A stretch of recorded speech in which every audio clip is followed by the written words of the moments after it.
Oh, okay, capture card. That's nice. Thanks. Appreciate it. Hey, Apple. Hey, Cass. What's going on? Give me 1 second to figure out why my capture card is like, nah.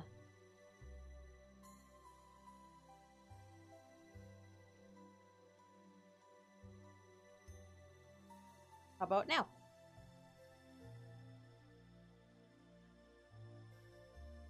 Technically, you're still alive. Technically, I'm still alive. Technically, we're all still here.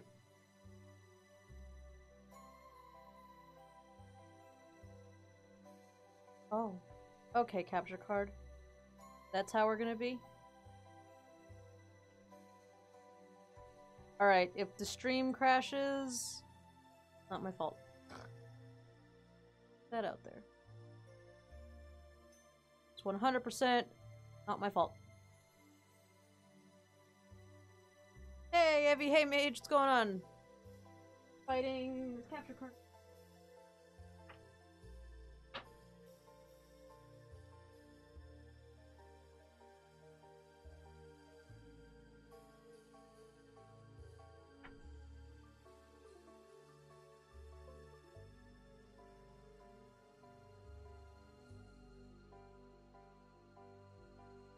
Spooky Cass. Spookin'. Spooky dookin'. Hey, capture card. You wanna, I don't know, maybe work? That would be great.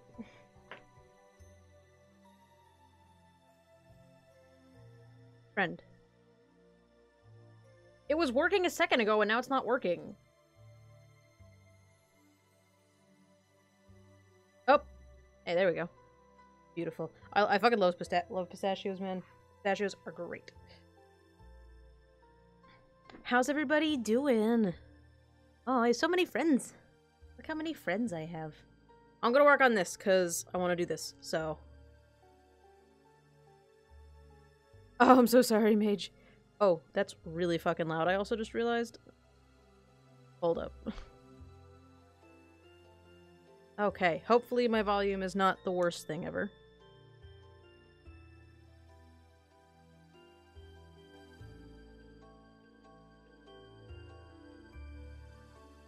Yo, I didn't want to do anything today. Just... I went to work, and I was just like, ugh, do not want. Such a good level of do not want.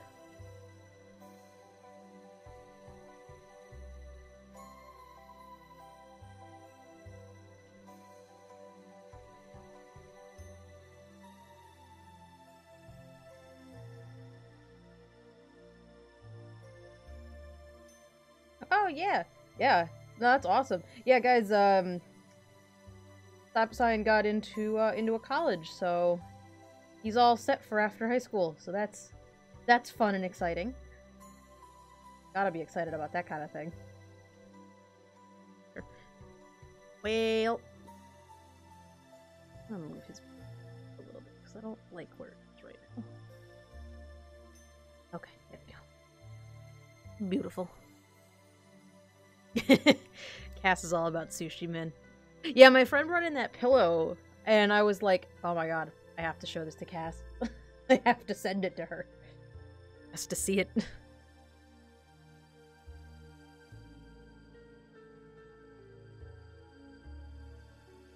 Always be excited about those sorts of achievements. Assuming that that's what you want to do. You know, if going to college is your thing. I'm gonna scoot you guys up and back a little bit. There we go.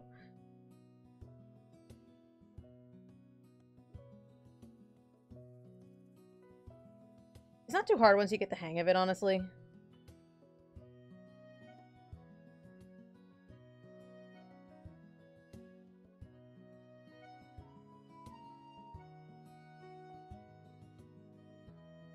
I wasn't super good at cooking either, but now I'm pretty alright at it.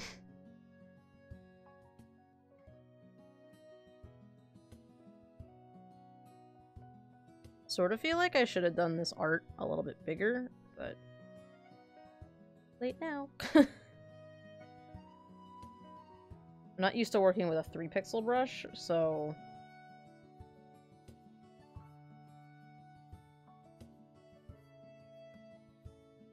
Yeah, I went into work today because I kind of had to, and I just was not feeling it all day. Just all day, it was just like, eh. Time to go home. And anybody on my Discord saw the excursion that was my life today. That was also quite exciting.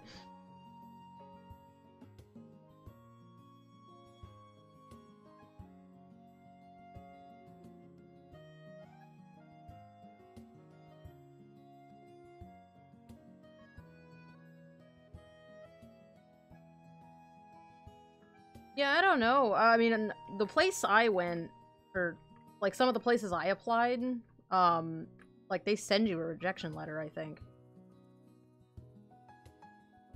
Although I don't remember getting rejection letters from the other schools I applied to, so I don't remember now. It's been a little while since I went through the whole applying for college process.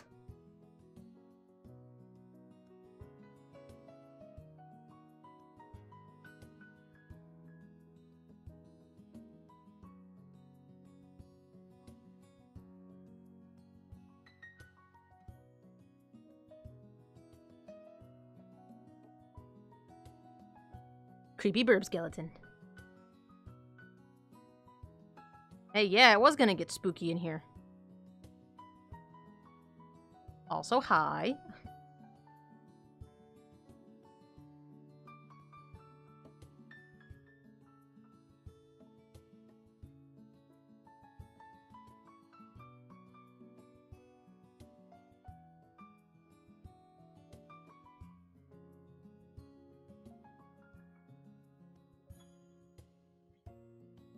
That's actually hilarious. Yes.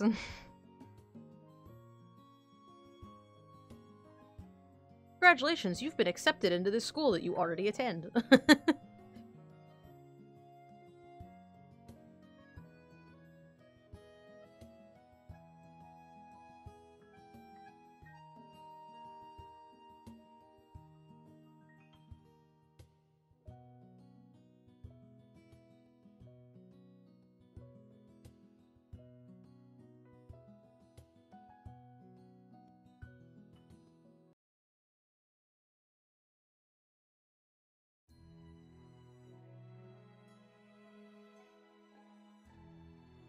I mean, on the other hand, maybe you went to college for free the first year. Maybe that's what happened.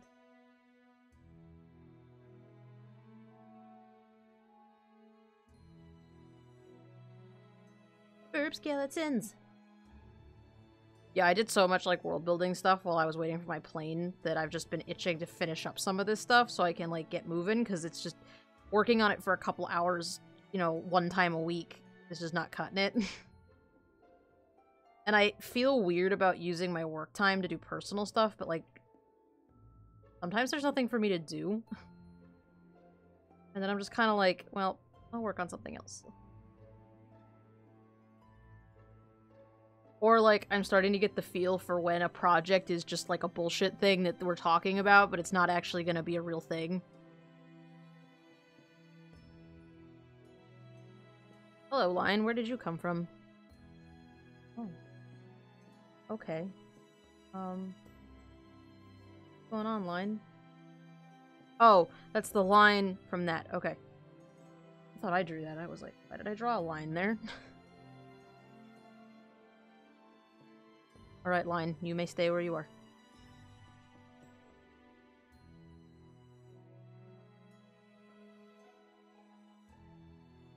Oh, I'm sure they do, Cass. I imagine doing publishing, you pretty much have to take everything literally, but...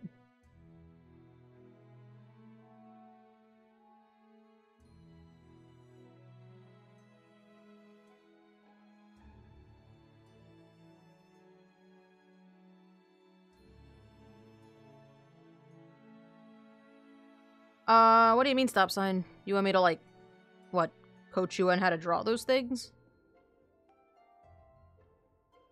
I mean, I'm a little busy during the weekends. This weekend especially, because I gotta go into work tomorrow. Which is pretty gross, but gotta do it. Wish I didn't have to.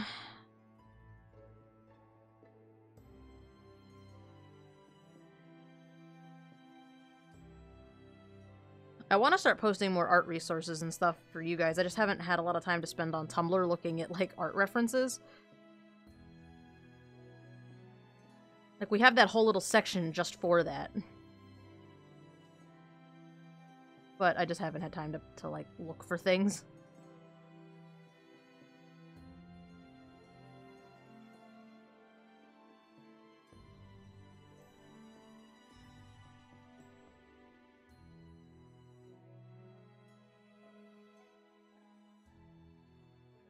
I think this one comes up here, because I think this is technically the elbow bone. Maybe? How to skeletons.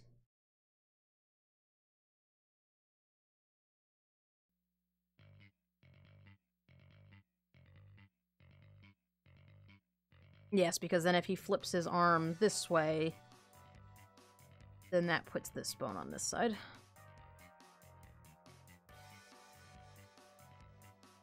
The fact that those bones overlap kind of confuses me.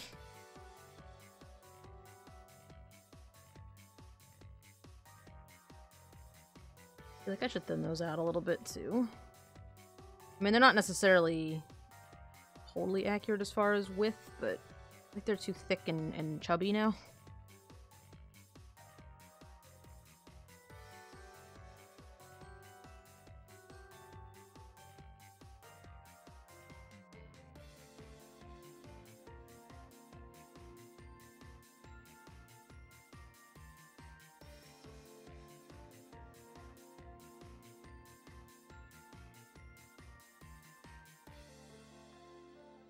That's also kind of something we do in the Discord anyway, I think. And also, what the fuck was I doing here? If you draw anything and post it, I'll totally give you a critique. Like, we do that already.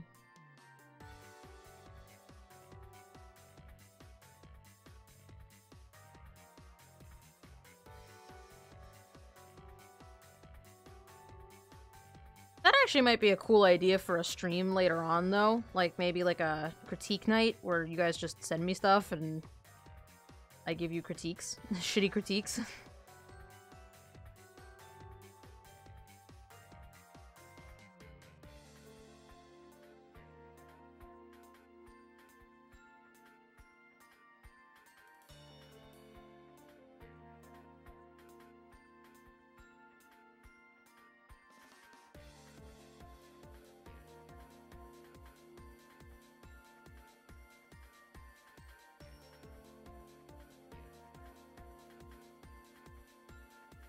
I like to give critiques.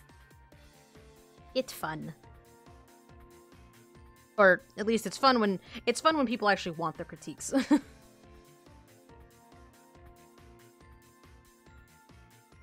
I like getting critiques because like if somebody gives me a critique and I didn't realize it, I'm usually just like, holy shit, you're amazing. I didn't even see that. You know? I don't know. I like the feeling of getting critiqued, so I like to do it to other people, but yeah, I also like giving critiques to other people because I find a lot of the time whenever you get a critique from somebody, at least in my high school or my college, it was like this, where like you would get a critique and everybody would focus on the negative things in your painting or whatever it was, your art, and nobody would really focus on the positives at all. So I started, whenever we did critiques, I would try to pick out like, you know, when I'm giving a critique, I try to pick out like one good thing and then one thing that needs improvement. You know, even if it's something small, like, oh, I really like the color on that. You know, just to grab like one thing that's really nice, and then one thing that maybe looks nice but needs some improvement, or something that doesn't look correct at all and needs a little bit of fiddling. You know, that kind of thing. I don't know. I like to do that because I find a lot of the times people get discouraged when they get really harsh critiques, and because I do too. I get super discouraged if somebody tells me something's awful, and even if they're being nice about it, like, oh, this doesn't really look that good, or, you know, this really needs some improvement, and then they just focus on all the negative stuff, I feel bad. So, I don't know. I like giving critiques. But yeah, you know, if you draw anything, go ahead and post it. Or if you don't want to post it publicly, go ahead and private message it to me. I mean, that's what PMs are for. So just send me whatever you got, and I'll give you a critique. I'll give anybody a critique. Although some things I am better at than others, and there are certain things that don't translate over well from, like, painting, for example, so I may divert you back to the regular chat if I don't know how to answer a question. Which has certainly happened, and also I'm aware that that ribcage is completely fucked at the moment, and I really don't know that I care.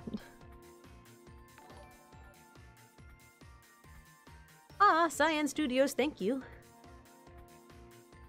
Yes, Flugly, it is Strim.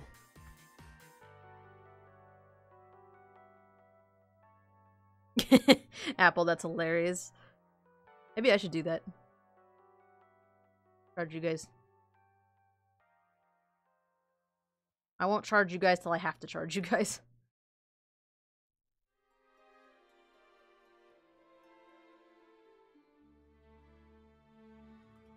Until the Axie stack gets so big that I physically can't run it without being able to separate, then, you know, separate casuals from, you know, regulars, then... That's such a terrible way to put it, I'm sorry. I knew what I meant and it came out weird. I don't know, you know how it is though, like, you get some streams that are like, you know, you get like that small group of really, you know, polite, quiet subs, and then there's like all the people who are like yelling and shouting because they can, or like spammers and whatever. I don't know, I feel like it reduces that quite a bit, but I don't know, I feel weird about taking your guys' money, so...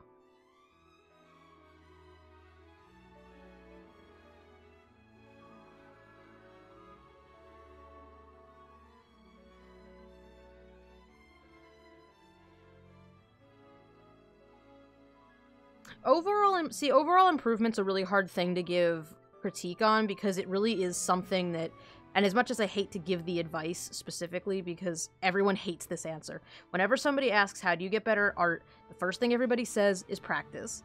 And it's such a frustrating answer because it's true, but it's not a fun answer. You know, that's not the answer you want to hear. You want to hear that there's this tutorial you should follow and you'll get better, or whatever. And really, it is practice. You know, just drawing as much as you can, and even if it's not perfect, just putting it out there and getting it done, and you will get better over time. You know, I have tons and tons and tons of notebooks here and at home, you know, back at my mom's house, that are just full of shitty things that I will never look at again, and that you guys will never see, because unless I decide to show them off, because I don't think they look good. But I did them, and they got me to where I am. Fun fact, I got into drawing. Here's a fun fact about me. I got into drawing because I had Neopets. I had the Neopets magazine, and every issue of it had like a tutorial on like how to draw the fairy, or how to draw a fairy, or how to draw this guy or that guy or whatever. And I learned how to draw people from drawing the fairies on Neopets. And then I, you know, just kept getting better at drawing other things also over time. You know, I decided I wanted to draw dragons a bunch, so I learned how to draw dragons and all that good stuff. I have these backwards.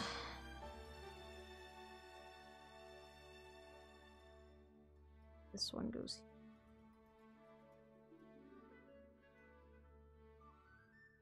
My mom's a teacher. I think I get my teacher from her.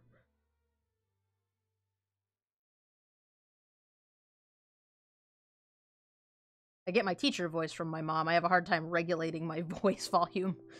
I have two volumes. I'm either screaming or not screaming. There's not much in between. Like, it's either whispering or being loud, and there's not much else.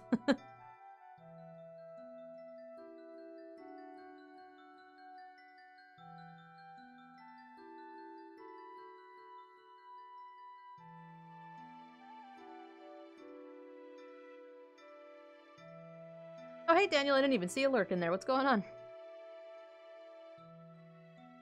I love Neopets. I still love Neopets. I still have an account. My first account got locked because I got into a fight with somebody on the forums, and then they froze my account. But, it was stupid, but we got into a fight about it anyway. And, so I just made a new account, like, a year ago, just to fiddle with it, and now I have, like, 5 Neopets, and it's great.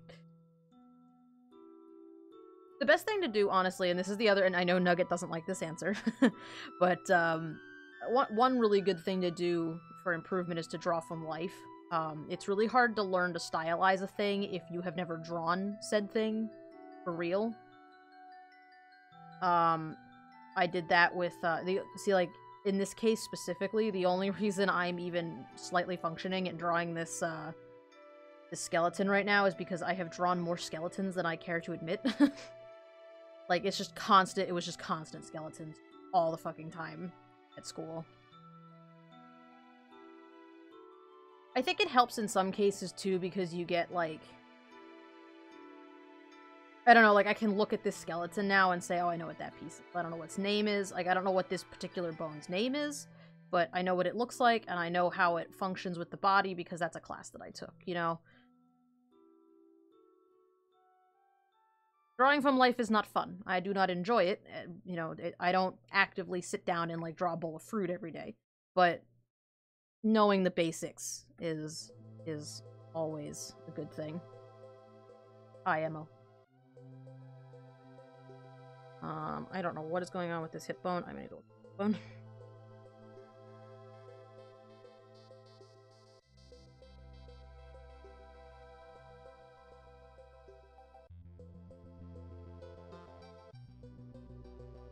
Yeah, hip bones. Alright, what am I doing here? What is going on with this sketch? I mean, I know it's not a human hip bone, so it doesn't have to be perfect, but this pelvic bone still needs to not suck.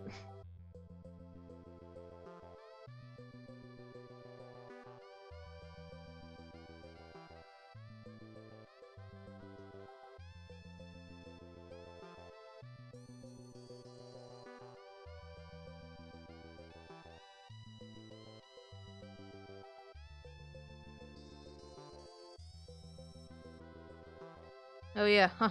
Undertale, that game that I have that I keep avoiding playing. Not sure how much I want to commit to it. Because his tailbone's got to stick back a little bit, because the tail, is actually technically here, but...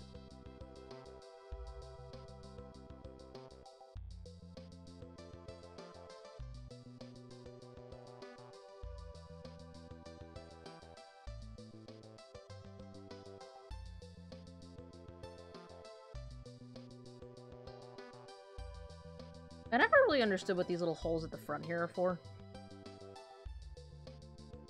I thought that's where your legs connected, but it's not, so... Like, we went over, like, in the most basic possible detail how the different body parts function, but I don't understand some of them still.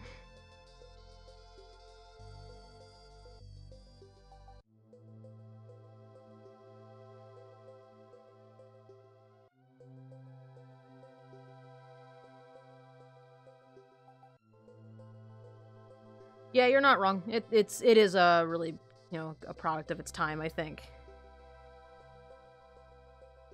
I actually do wonder how a game like Undertale would have fared 15 years ago. I suppose there weren't as many games that involved choice, so maybe it wouldn't have had quite the same impact. Weird. Bones.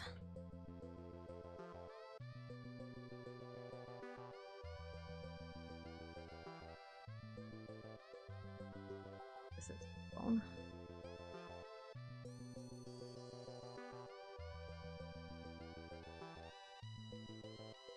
Yeah, here, let me take a detour.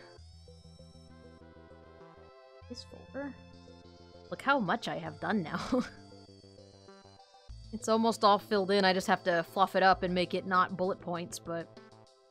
the only thing in here I still have to do is I have to figure out what their written language looks like. I need to replace these 2 blocks of text. There's a couple blocks of text I have to replace. But that's almost done, so that's exciting. Give me something else to do after I'm done with this and with commissions. I have so many commissions.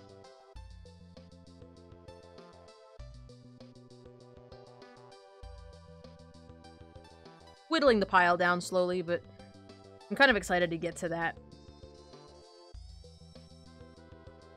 See you later, Cass. Sorry your internet's freaking out, but, you know, have a good night. Glad you can stop by for a little bit.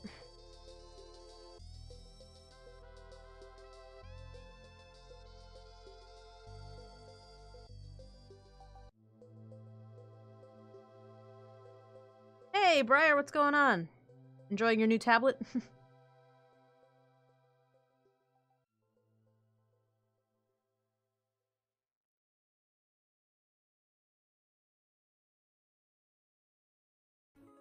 Birds have really fucking weird eyes. Oh, interesting. This bone just kind of pops on in here.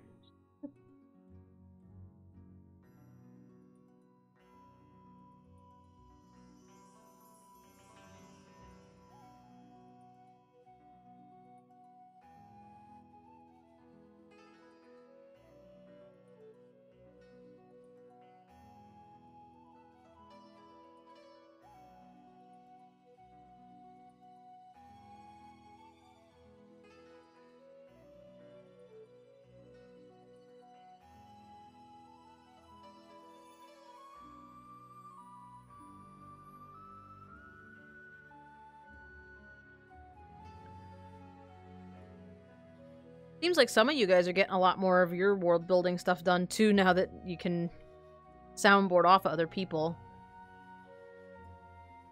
That's certainly been a big help for me that you guys are around to bounce ideas off of. I would never have gotten as much done as I have if not for you guys. You know, so many things I was stuck on that I'm now starting to, you know, get into.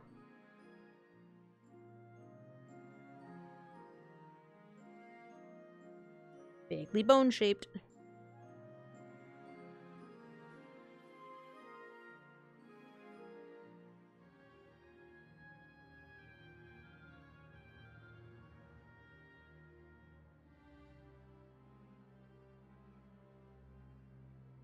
Long weekend sounds awesome. We have a long weekend coming up this week, too. Actually, which is super nice.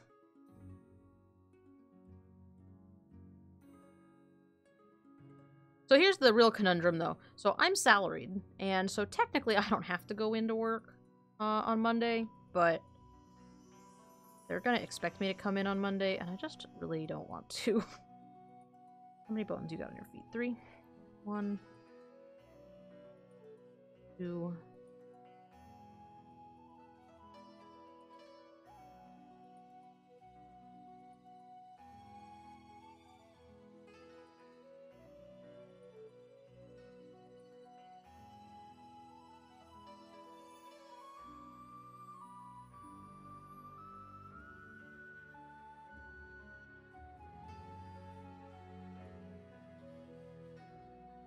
So one thing I was thinking about, that I thought would be kind of fun, with my creatures. So, for anybody who wasn't paying attention or did not see, just to happen to not see because it was, of course, over the break, anything that I was working on for the Veos over the break, my snake people are kind of, they're kind of a might makes right kind of species where they just, whoever is the strongest is the one that's in charge. But I kind of was trying to think of, like, more unique, like, body language for them, so they're not just like, oh, a big toothy, you know, showing your teeth is, you know, a grin and whatever. And I was kind of thinking it might be kind of fun to do, like, that, like, maybe the way they greet each other is by, like, you know how, like, gorillas, like, pound on their chest? Like, not that the Veos specifically pound on their chests or something, but that they would, like, you know, do some sort of display of aggression as, like, a greeting. And I just kind of pictured how off-putting that would be for, like, the other races. Because, like, say this Veos comes up to you and just, like, roars at you, and you're like, what do you do? You'd be like, what? But then I thought it would be kind of interesting, too, because I have the Ascenians can, they can kind of roar like dragons. So I thought it might be kind of funny to have, like, you know, every now and then the Veos goes to try to, you know, intimidate somebody, and an Ascenian roars back. Unexpected.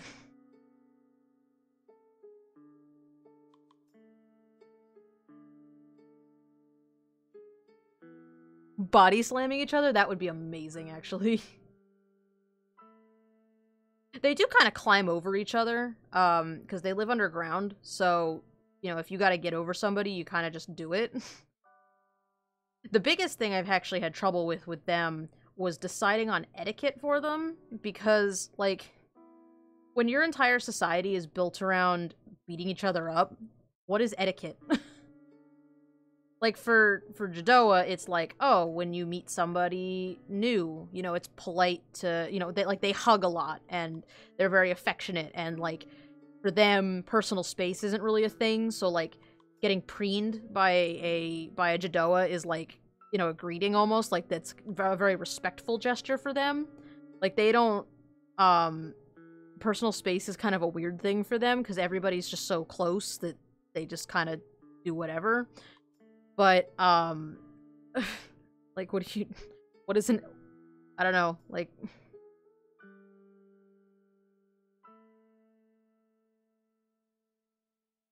Bring that just a little bit. I think she's a little close, like, a little down.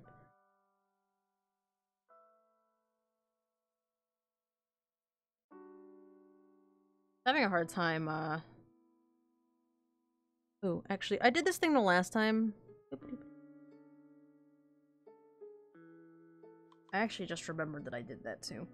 One of my previous streams, an Animal Crossing song came on, and I think Animal Crossing is the thing that's causing my streams to lose audio at certain points, so, might have to check that again. Remind me to check that. This Jedoa is sad, because he ate too much food. And now he's embarrassed because he ate too much food. Like, you know that feeling when you, like, ate too much and you gotta, like, undo your belt because you're just so fucking full? That's this guy. He's a little bit embarrassed. I feel like it's Animal Crossing only because Nintendo's really weird about their copyright. And... I don't know, maybe... I hope it's not Animal Crossing, because I like when the Animal Crossing music comes on, but... What time is it? 9:04? Okay.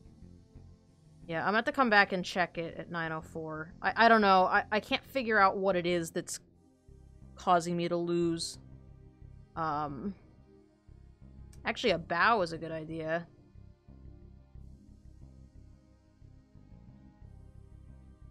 Maybe the lower you bow, the more, like, submissive you're being, too.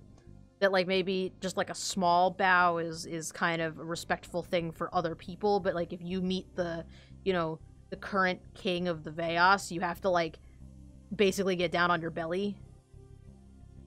Kind of the way, like, dogs, you know, put their tail between their legs, but, you know, Veos don't have legs, so...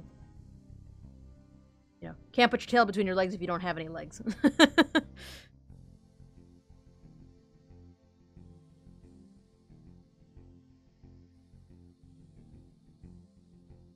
I don't know. Like I said, I'm gonna mark the spot where the Animal Crossing music came on, and we'll see if it kills my audio.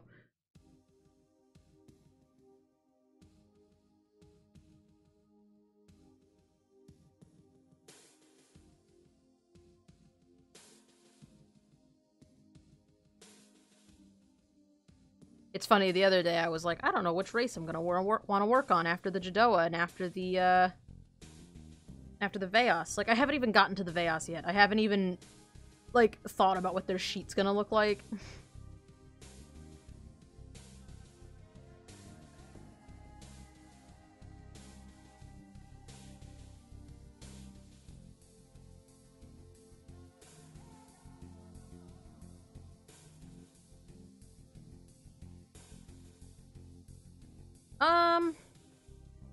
I don't know that I would call them honorable.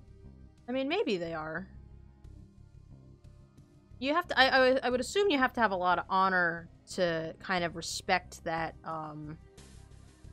that kind of culture, right? I mean, otherwise everybody would just beat each other up all the time. And I feel like the one thing that keeps them from being a total anarchy is the fact that they know that they think they're better than everybody else. So you kind of have to, I don't know, like, keep looking out for each other.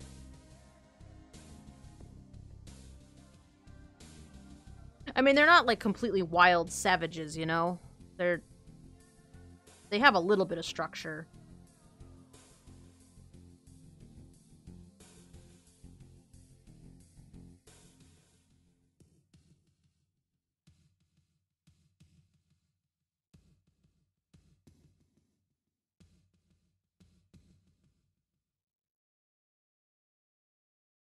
It's kind of hard with a species like the Veos because like they are kind of like tribalistic and a little bit more primitive, but you still have to like bring them up to the modern age a little bit, and it's sort of interesting to try to figure out how that works, you know?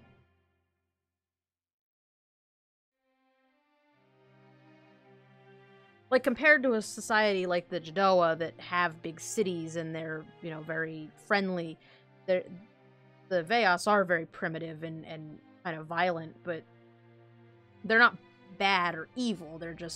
That's just the way their society is, that the stronger you are, the more desirable you are.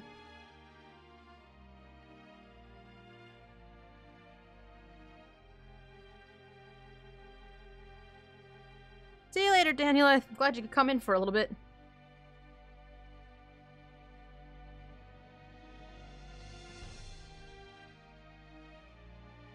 Yeah, actually, like a Genghis Khan kind of Roman type of thing. That might be good.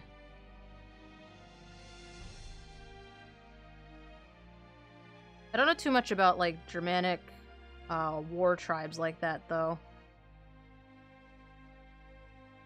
I'll have to do some research into that, I think.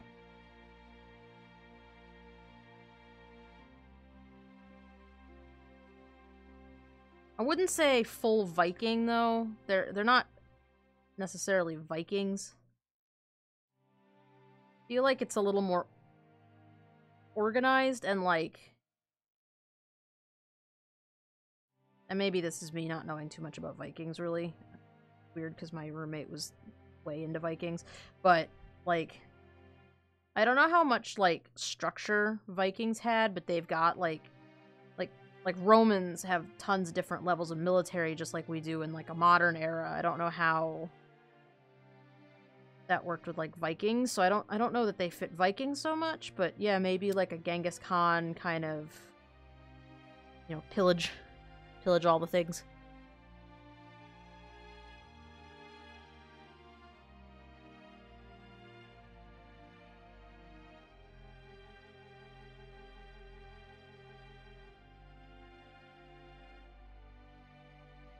The one I'm really not sure what to do with is my Noldaru. Cat people.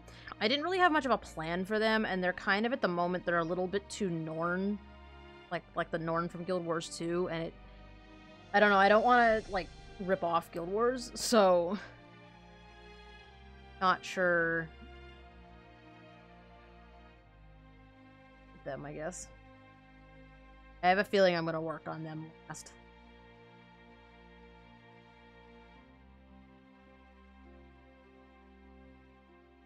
Because I think I've decided the least about them.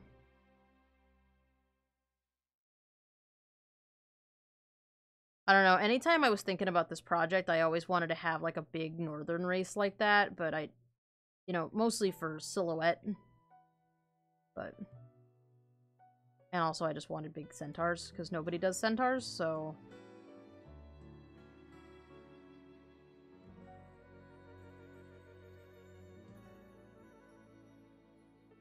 Oh, actually, I didn't even see that apple, sorry. Yeah, headbutt could be cool.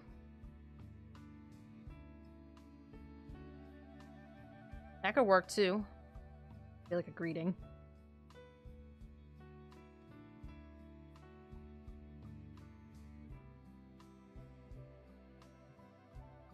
And actually, back to the honor thing. I suppose they must have, like, not, yeah, I kind of agree now, maybe not an honor so much in, like, a Japanese kind of way, but I feel like they do kind of have that, like, honor among thieves kind of thing, where, like, they have a code that they follow, because I did want to have that, like, you know, you can't just pick a fight with anybody, you can't just, like, walk up to some dude at the market and be like, fuck you, and push him down. Like, you have to call out a challenge in a specific way. And so if, like, you want to fight a guy one-on-one, you have to, like, tell him that you're gonna fight him, you know? Otherwise, other people just gang up on you.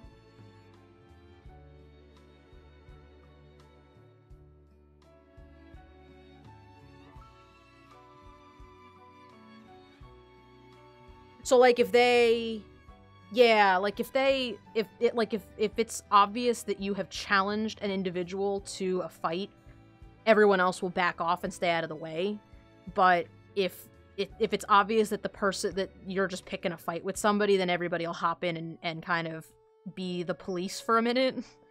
If that makes sense, like, they don't have, like, a police force, really, so if a group is being a dick to somebody and doesn't, like, make an effort to, you know, call out an official challenge, then everybody else will step in and do it. It's kind of... I was kind of thinking of that just because that's kind of how we were talking about maybe doing, the fight for leadership, too. Because Veos, they don't, like, elect a king. I don't even know what I want the type to be. Whatever their leader is, like, warlord or whatever. Whatever their leader is, it's whoever's the strongest Veos. He's, like, the biggest, baddest, or she is the biggest, baddest Veos in the whole society at the moment. You know, the strongest one there is, and if you want to fight that one to become king, then you gotta make an official challenge, and they gotta set up a special event for it, and you fight in a specific arena. You can't just fight in the middle of the street. So it's like a whole spectacle when somebody wants to become the next king. And so I figured maybe for just, like, regular run-of-the-mill sparring fights, it's kind of the same thing. If you want to have a friendly competition with somebody, you have to make it a challenge. If you just want to bully someone, then you just go for it.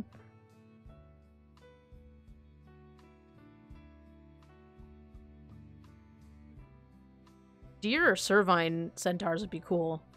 I love different kinds of centaurs. I love when people do, like I've seen some giraffe centaurs. I love when people do different types of equines as centaurs. It's fun. There was an artist I saw who had, I don't remember who it was now, but somebody had, I think they had, like, a...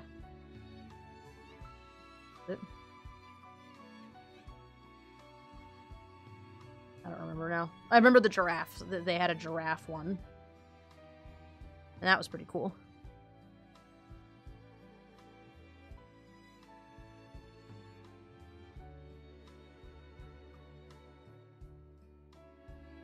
What is, like, medieval chivalry exactly? Like, what were the rules supposed to be?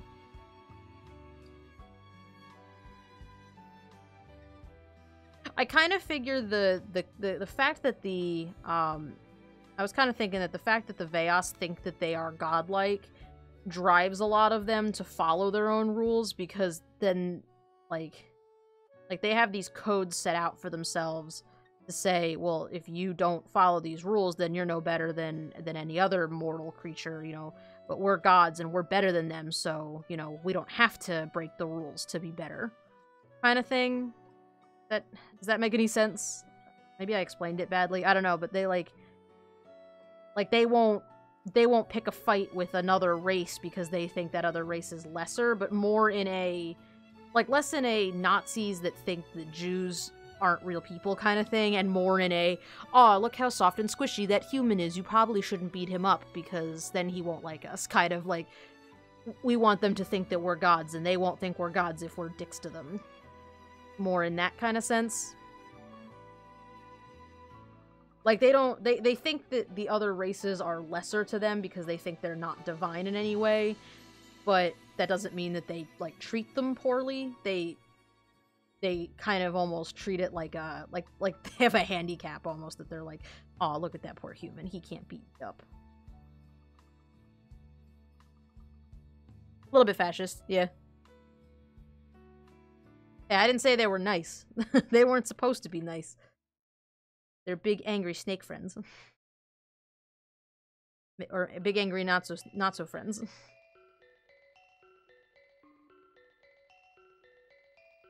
That's why so far the Jedoa are my favorite, because they are friendly and they're nice burbs.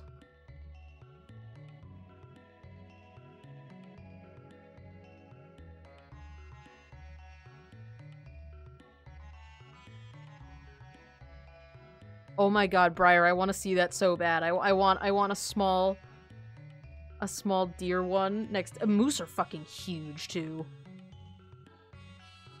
Oh my god, a moose centaur would be the scariest thing.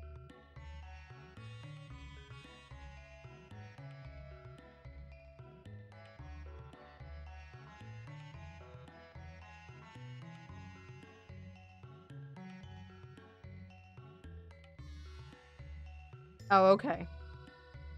Interesting.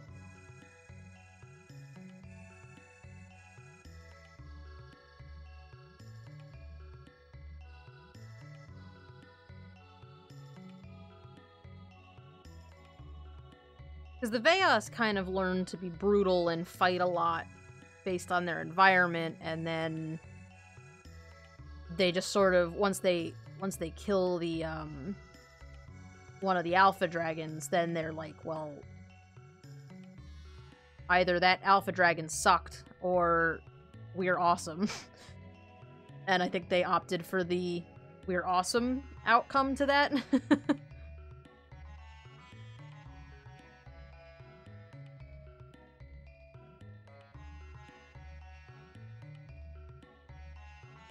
the Veos aren't meant to be they're not meant to be bad. They're just very different from everybody else. I'm also trying to find ways to, like, paint them in a little bit nicer light. Even though they are just big, giant dickheads. Just because, like,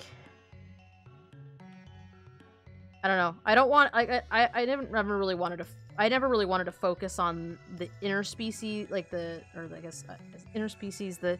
I didn't really want to fight I didn't want to look at, like, you know, what does military culture look like between Jedoa and Veos. I didn't really want to focus on that kind of stuff, mostly because I'm not good at it, but I just kind of,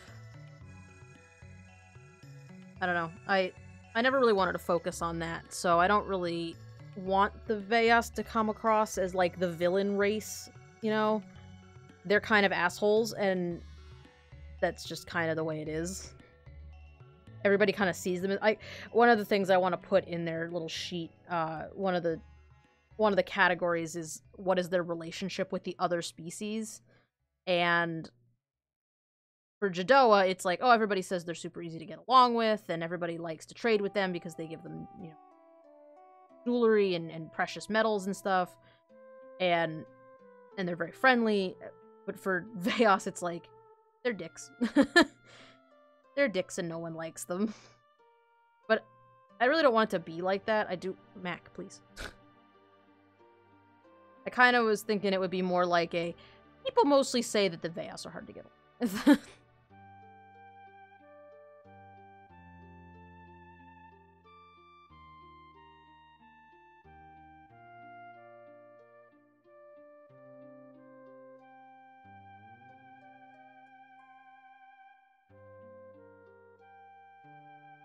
I always think it's funny when people talk about, like, stories not being appropriate for children. Just because, like, have you seen old fairy tales? Old fairy tales are terrifying.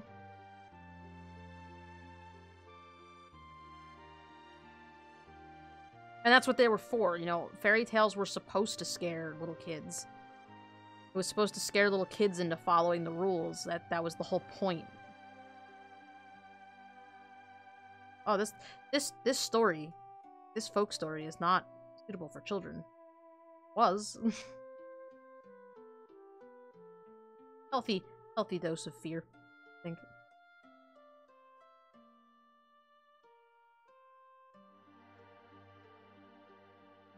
Oh, Oh, not just violence. Gotcha.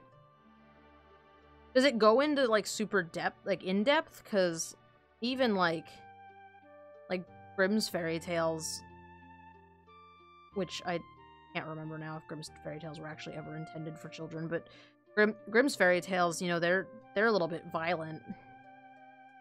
And they do go into some detail. I wouldn't call it, like, horrifically detailed, but...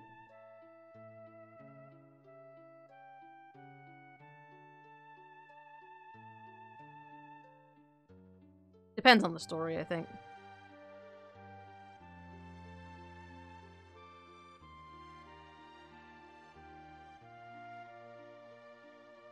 It's amazing. I had a whole class on children's books and Grimm's fairy tales, and it was a whole unit, and I genuinely cannot remember that much about anything I learned in that class.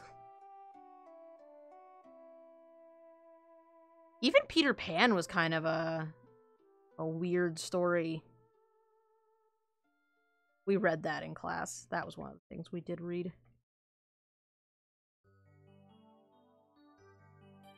I'm gonna remove that thumb toe just because brought in.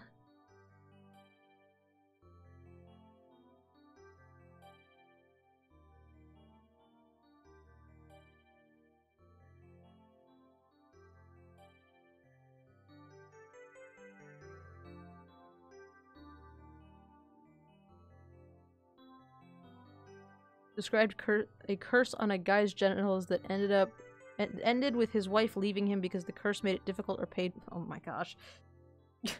Okay, well, there you go. So by curse, you mean STD.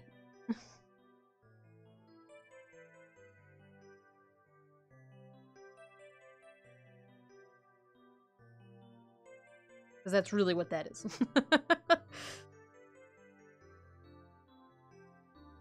Curse on his genital region that made it hard for him to pleasure someone else. Yeah? That sounds like...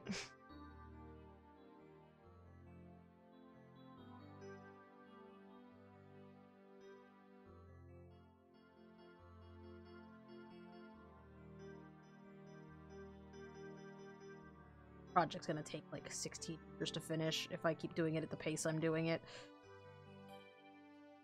I'm just thinking about all the things I still have to do. Wish I had more free time. I would just sit here and stream and just talk to you guys for hours if I could. I like my job, I like my day job, don't get me wrong, it's just... I don't know if this is fun.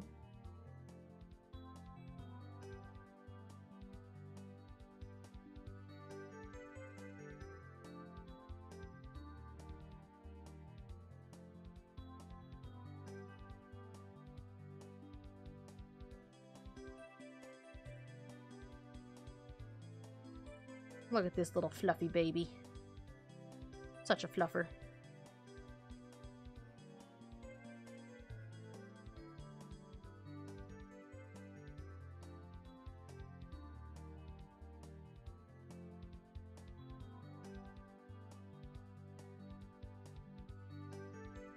I do wish I could be like Ms. Ma.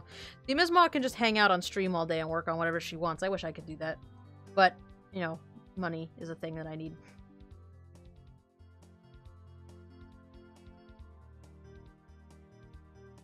Which, again, you know, if you guys need somebody to watch during the day, Ms. Ma's a good one. Actually, all you painters would probably benefit from going to her stream, too. Because I draw good, but I do not paint good. So if you want a painter to watch, there you go. Hook you up. Painting technique is one place where I fall apart.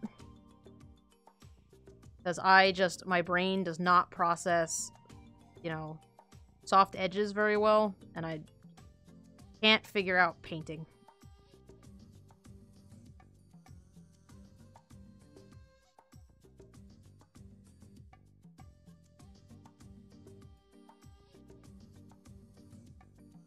Oh, Briar, that sucks. I don't think it's on my end.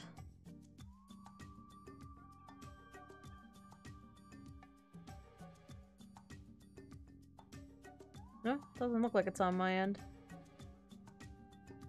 Dropped a few frames, but...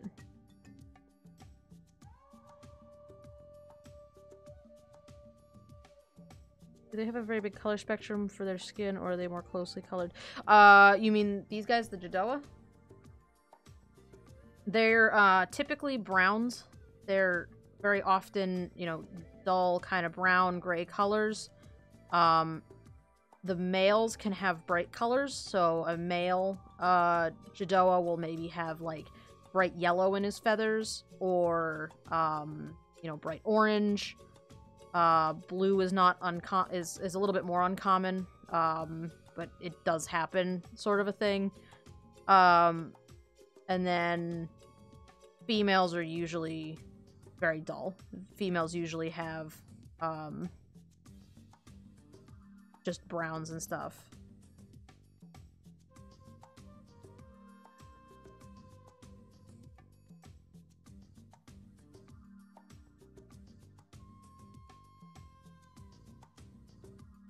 Veos, I haven't really worked on all that much. Veos, I would probably keep them more like reptile colors. You know, greens and browns and yellows. Maybe a little bit of, probably mostly that. Probably mostly like warm kind of reptilian colors. The kind of colors you'd see on like snakes, and maybe some more exotics, like, oh, maybe like blacks, you know, for like, you know, some really dark colors. Humans can kind of be anything. Humans are kind of a mix, I think. The humans actually don't come from the main continent. They come from a different continent. So they're not actually part of this world right away. Other than that, I hadn't really figured them out so much. Asenians, Asenians have dark skin. They always have dark skin. Light skin happens and is not unheard of, but it's not common. Their hair is always white, and their scales are always like a blue color. Although I might change that when I start drawing them if I want to start doing like gold scales or something, but... Stop sign, that is a great question, and I actually never thought about it. I imagine it would be a mixture. They'd probably get their beak shapes and kind of mix colors. Since they're similar enough colors, I feel like it would be like if you're a male Jedoa and your father's primary color is red, then you would probably also have red.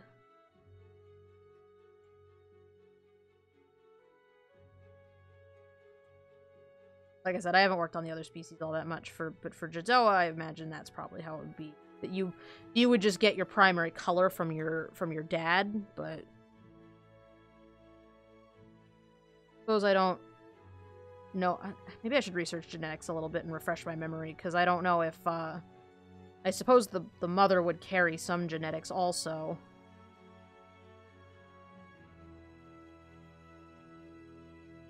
I don't know. Is anybody in the chat right now know anything about genetics that off the top of their head?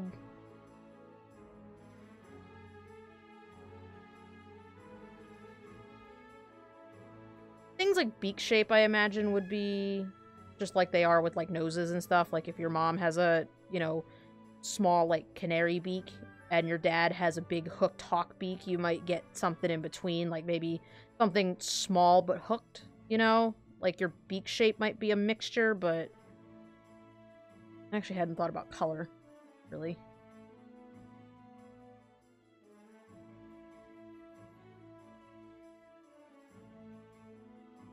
Well, the moms don't have... That's actually where I'm a little stuck at the moment in answering your question, is that the moms don't have bright colors. So your mom is, you know, maybe you get your base color from your mom, but you get your bright color from your dad, if you're a male. Or maybe it's a mix, I don't know. you think it would be more of a mix or more like genetics where different colors have different alleles and are dominant recessive?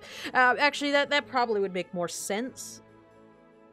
Dominant and recessive traits. Maybe I should go through and, hang on, give me a second. I gotta take my, let me take off my sweatshirt. It's a little hot in here. No, that's a good point. So, like, since Jedoa are primarily brown, brown is probably a, yeah, Punnett squares. I haven't looked at Punnett squares in so long, so I'm sort of blanking on how they work. So, for Jedoa, brown is probably a dominant trait. And the warm colors, like oranges and reds and those kind of colors, and maybe yellows, are most common, I think, for males. So maybe those colors are also dominant, you know? So maybe brown base color and orange male color are dominant, but then say like blue feathers, maybe blue as the male accent color is recessive, and maybe because like the Jedoa can be black, they can be black like a crow, so maybe a black Jedoa is a recessive trait.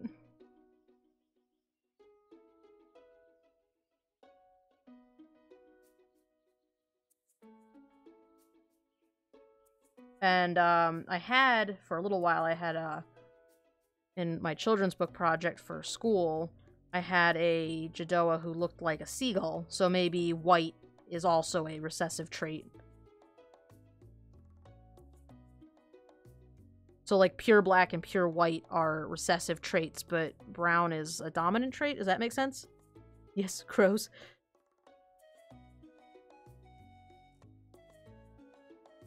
Yeah, Punnett squares. Reginald C. Punnett. Good night, stop sign. See you later. Thank you for posing a question I had not thought of. I guess I'll have to go through and make that little chart then. We'll have to... Maybe that's something I could stick on, side, like a footnote on the first page. Maybe I could even stick that on here somewhere if I could find room for it. You know, just mention what colors are dominant and recessive.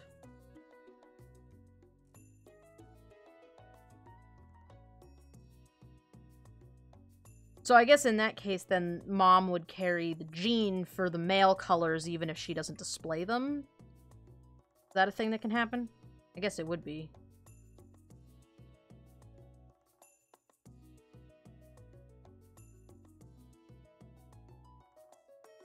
Could also have a trait on male genes or female genes, like a calico is a female trait in cat, but sometimes genes get weird and you get a rare male calico. Yeah, that could work too if I have any, like, specific... See, the one thing I am a little disappointed, and I did this on purpose because it's so easy to just make bird anthros if you do this, but I never made any kind of, like, macaw or, like, parrot-colored Jedoa that have, like, you know, where, like, their primary color is blue or whatever, because I know so many people who have bird species want to make them, like, bright and colorful in their parrots, and, you know... You can have blue ones with yellow arms and you know, whatever. And I wanted to stick away from that a little bit just because that's what everybody does. So I went with this kind of, and I like the idea for them being a desert species because they're not tropical, but, you know, they give them this, you know, because they're based on roadrunners, and there was a long time ago, there was a whole reason for that, but, I left them with this really dull, not super dull because they have colorful everything else, but giving them a very brown and black and white color scheme. But then I don't get the fun of designing, you know, a macaw Jedoa. But maybe that's like a super rare trait. Like maybe every now and then that's like a really weird mutation that like that a male gets, you know, his primary color on everything. Almost like, maybe it's almost like an albino. For a Jedoa. Like, maybe that's a Jedoa's version of albino, that they, like, that the male color is the dominant color, so every now, like, on really rare occasions, you'll see, like, an all-blue Jedoa, and that's just a male Jedoa whose colors went absolutely insane.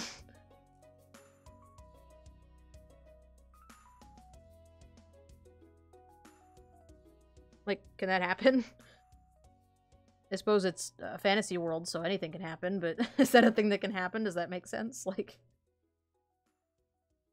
God damn it, I have to stop developing the Jedoa. I have to finish their character sheets.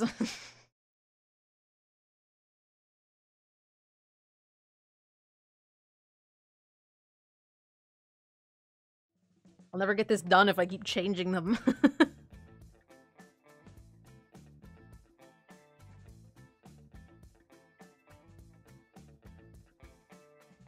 I'm gonna add one of these little footnote boxes on the first sheet explaining dominant and recessive traits for them, I think, because that's a good point.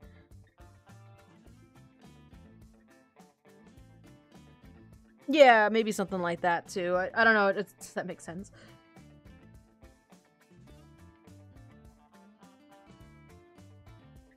That, like... I don't know. That, like, your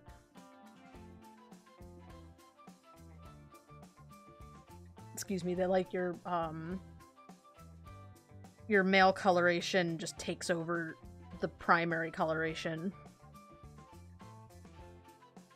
I also sort of imagine that there would be really, like, as far as, like, sexuality between them go, I always imagined that, like, if there was a transgender Jedoa who wanted to be, female to male, they might dye colors into their feathers so that they look male, or because that's really the biggest difference. Or maybe they sell prosthetics. You could get a prosthetic that makes it look like you have the long male tail feathers.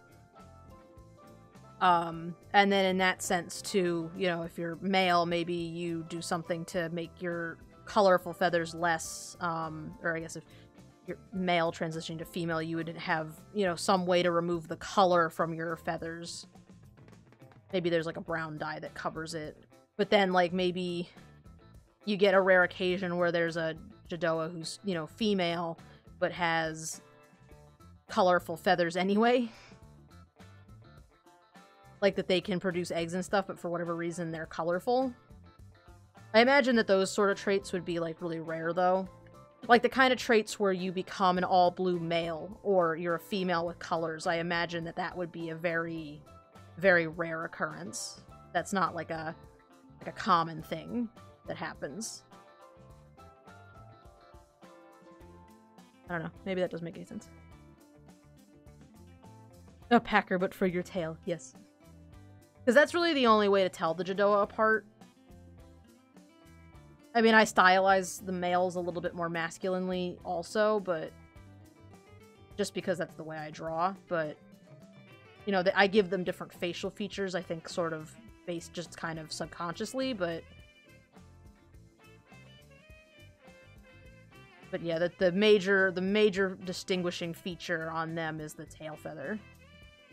The big tail feathers, only the males have them.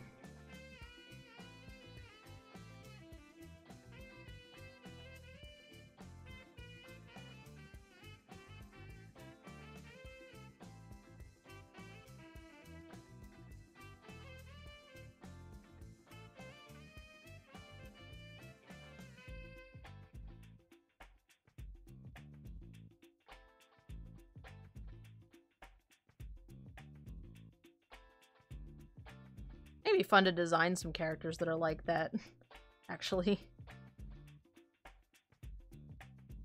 Design all those, interesting outside the gender norm characters.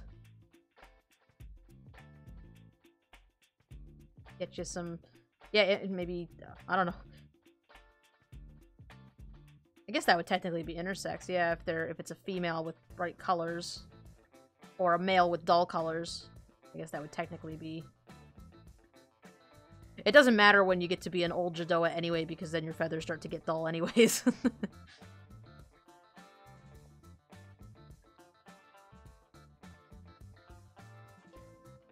Aw, kitty. And my cat is currently asleep on top of my modem. I don't know why she likes that modem so much, but she just snuggled down on top of it. I had to cook my dinner today while holding her because she just would not leave me alone. She kept grabbing my legs so I couldn't work, and I finally just picked her up and just cooked with one arm. It was very difficult. Don't ever do it. I do not recommend. 0 out of 10. Do not recommend.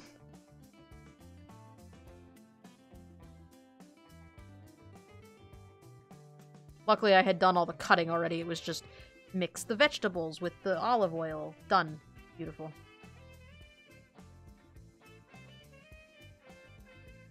And now I have lunch for later another day.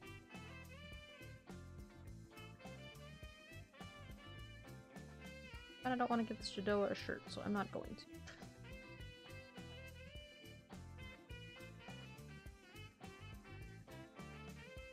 Jedoa also really don't give a shit about clothing. Jedoa only care about clothing in the sense that they, that it's kind of like a personal fashion statement for them. Like, they'll wear a certain type of clothing or whatever because it makes them special. Not in that... Oh, males work.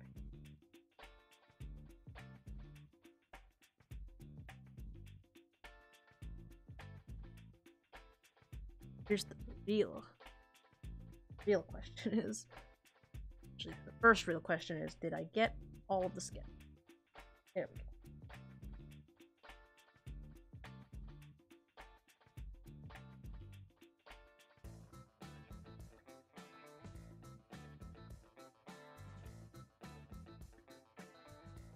Yeah, dude, I would love that. I'm always worried about writing characters that are outside of my, like, spectrum, I guess, because I'm not transgender, so I want to make sure that, like, if I ever wrote a transgender character, I would represent them well enough, or find somebody to help me write them. Or just create them if it's for something like this, just a world-building thing. Like, I really want to make sure I'm not being offensive, because... Oh my god, trans people get enough shit as it is. They don't need it from me, too. I don't want to make anybody uncomfortable. Everything's already chaos.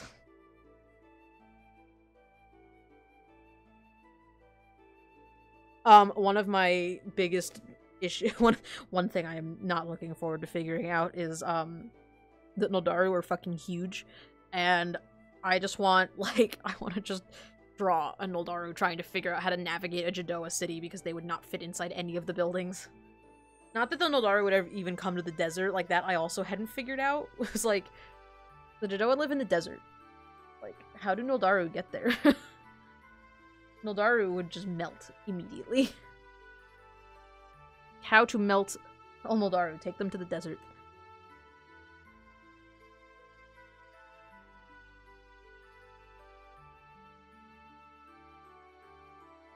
Bloop, bloop, bloop. Cut off. I'm gonna get cut off. Okay, well that was fun while it lasted.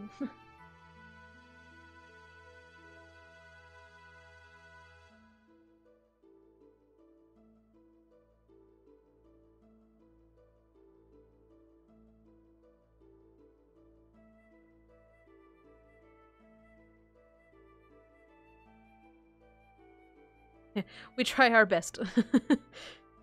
I'm sure you get enough nonsense in the real world, so... I could care absolutely less, you know. Everybody is deserving of respect, in my opinion, as long as you're not, like, a Nazi. But...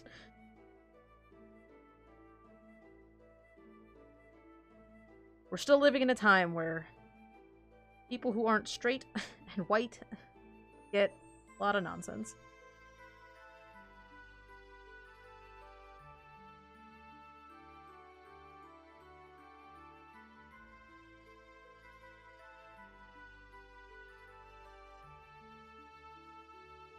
But there you go, Evie. You could make yourself a female to male verb.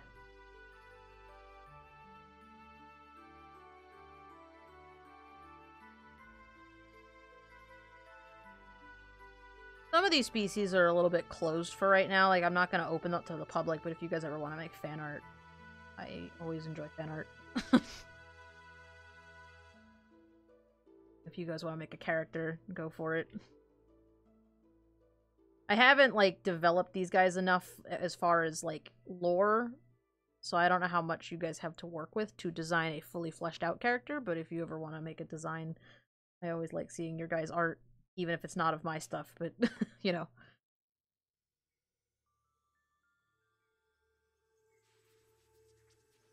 Actually, hey, there you go. That's now a perk of being in the Axie stack. You get access to my closed species. Because I like you guys.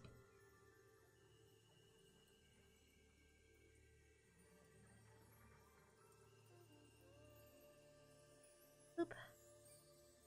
Boop. The slightly less fun part of this diagram is now going to be coloring in all the things that have open bottoms on them, because I have to color those in by hand.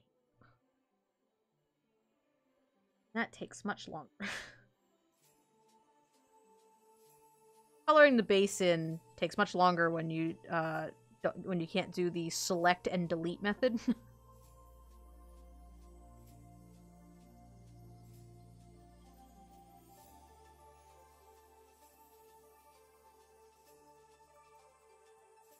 I am too, honestly. I used to get really agitated about stuff, but I found that it's just so much easier to just roll with it, you know?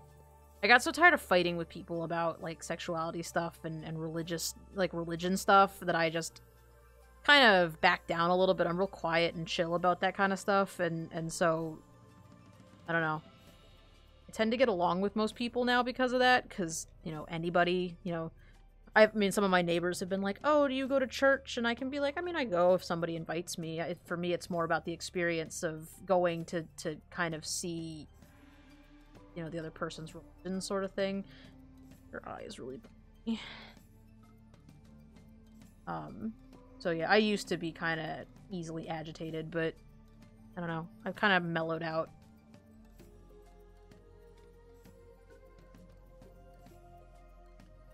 And now we have the Axie stack, so can't get much more chill than the Axie stack.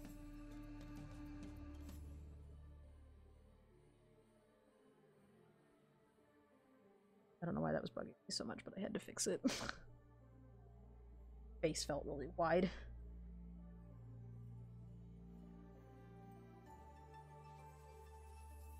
We were talking before about how there's no such thing, or there's a very rare thing with blue Jedoa, and now I'm coloring all them in blue. You know, that is a really, really good life lesson. In the end, all that matters is your opinion of yourself. That is very true. Amen to that.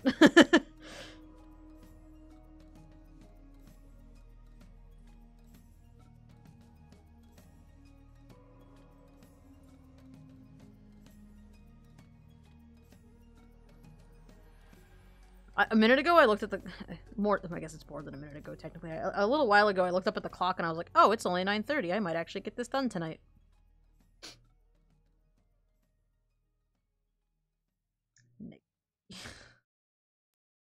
Not on the list of things done tonight.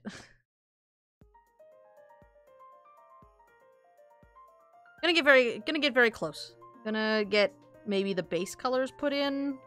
But I won't be able to finish shading and highlighting tonight because I'm actually really fucking tired.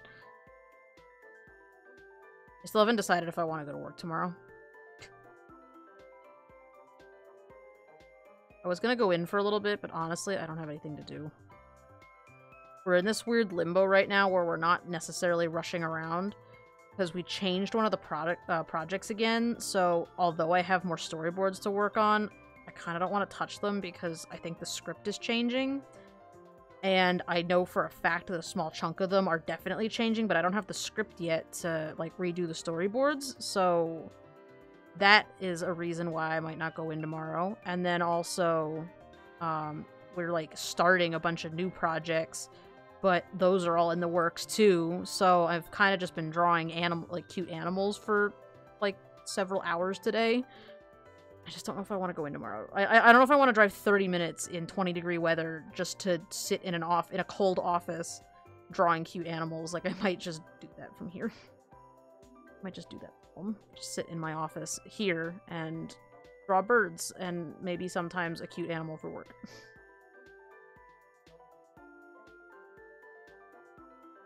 Oh, Briar, no. Your internet hates you and I don't know why. Oh, I meant to ask you guys, actually, speaking of the internet being a piece of shit, do you guys have the ability to adjust the stream quality for yourself now? Because I don't think that was an option when I first started streaming, that, like, you guys couldn't control the quality from your end, so you guys were kind of stuck watching the stream in whatever quality I was streaming at, and, I don't know, is that a thing now? Can you guys adjust your stream quality?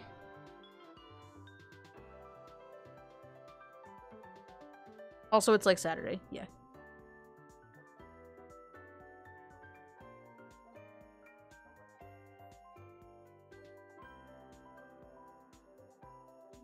Oh, okay, cool.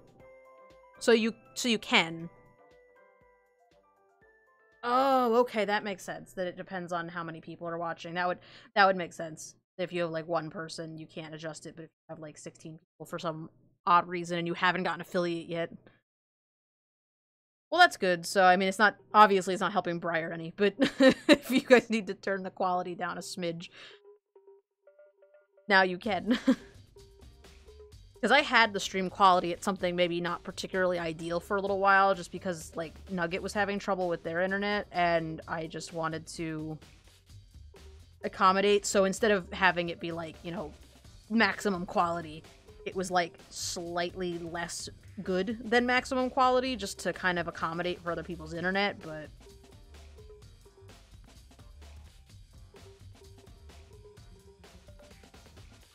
Well, that's neat. Good to know. Briar.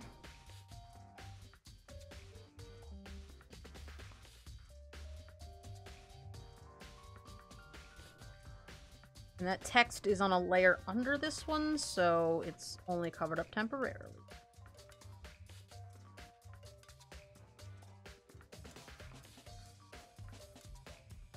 I really enjoy this song.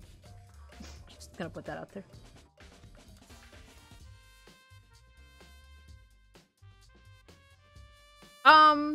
I did have an aquatic race for a little while, actually. They were like generic fish humanoids, and they lived... So originally, the way it was that Lorhandel was one big long continent, and when the Veas kill the Earth Eater, this plot point still remained. The Veas kill the Earth Eater, which is a really big, huge, magical, like alpha dragon, and they kill it, and its blood kind of like poisons the earth in that area, and it starts to become like this disease that just spreads all over the place. And in my original plan for Lorhandel, it was that when this blood, I call it the blood waste, when the blood waste starts to creep across the land and poison everything, a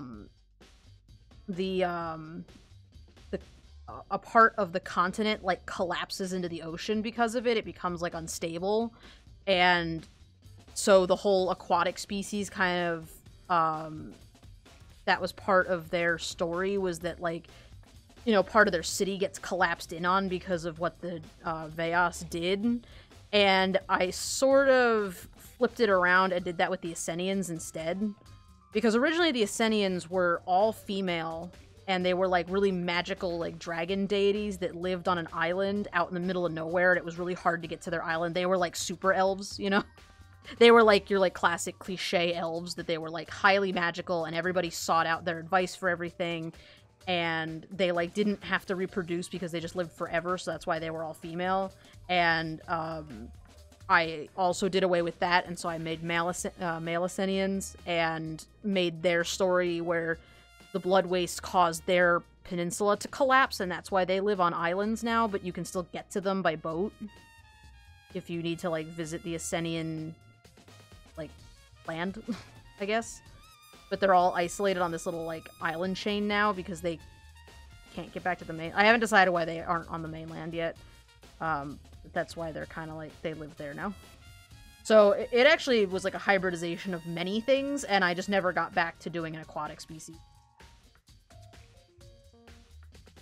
Long story short of that was that I just never got back to exploring that aquatic species again. I didn't really have much planned out for them, really. They were just sort of out there doing their thing, but they had nothing to do with anything, really. So the other thing was I had, like, 6 races. I had, like, 1,000,000 races to begin with, and I whittled it down to 5 because I didn't want to deal with that many.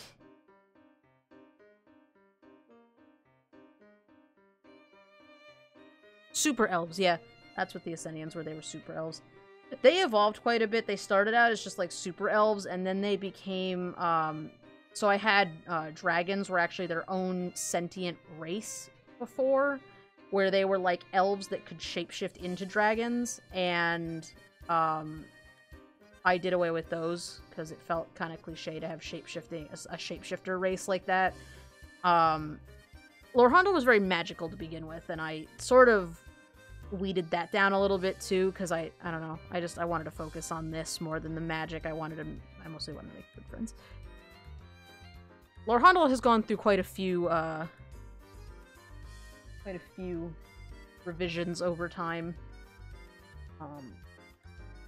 Pretty sure I have one subspecies I have that I haven't really talked about any is these things called the Slythe, and I haven't worked on them in a long time. But the Blood Wastes are like this, sort of like an environmental challenge almost. Like that was sort of what it was meant to be. It was sort of like a man versus environment kind of thing. Maybe a little bit of a metaphor for, like, you know, global warming and that kind of thing. Maybe not global warming specifically, but like environmental activism kind of a deal. But one concept I had early on was that one of the rivers becomes toxic because of it, and when you drink out of that, you become like you sort of get this, like, you'll notice very quickly that I really like the Hulk. You get this kind of like Hulk-like ability to turn into a big, like, it ended up being more like a demon than a beast, but you basically become this, like, monster, and some people afflicted with this disease can control it and some can't. And I never really worked on it past that, and originally it was only humans that could get the disease, but I might expand it to other people, because it might be kind of terrifying to have, like, mutant Jedoa or something.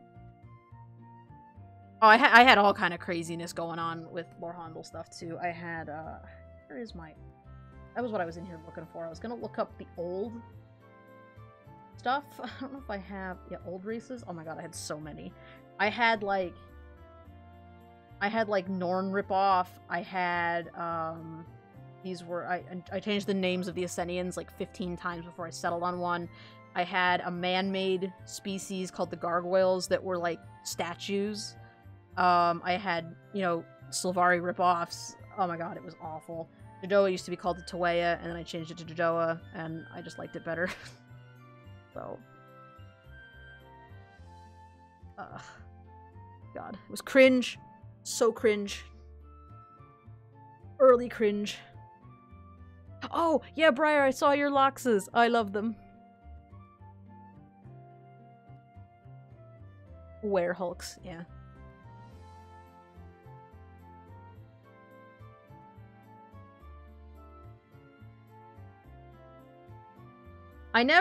See, the other reason I never really finished the Slythe was that I never nailed down a design that I liked.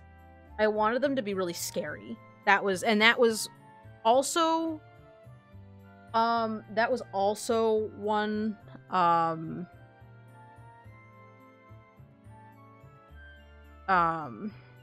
train of thought just exploded. I just was sitting here going, this is Pokemon music.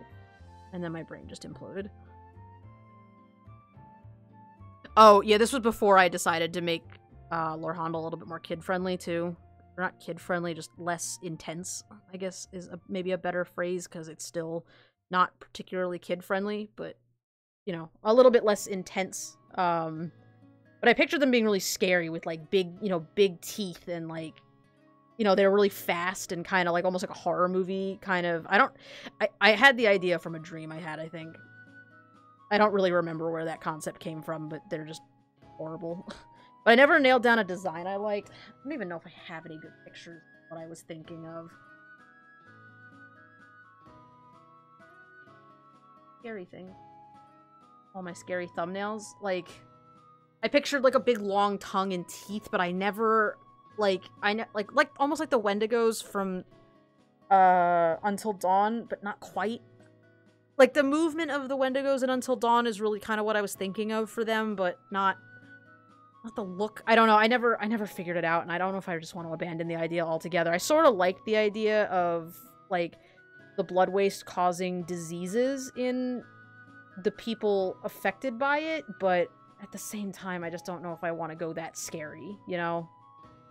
More for thematic issues than anything else. I don't know. That's like way on the back burner though. I have so much other stuff to work on for this before I even get back to that.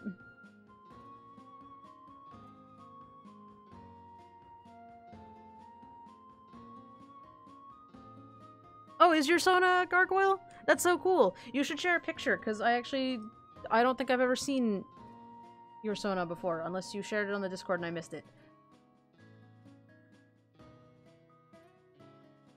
The gargoyles were these little, and I don't think I'm going to use them now, I haven't decided yet, but they were like, they were sort of like a man-made species where, like, a human could carve, like, a creature and then put a spell on it to bring it to life, and so they would be, like, made of stone or clay or whatever, and they were just living stone, basically, but I never really developed them past that, so.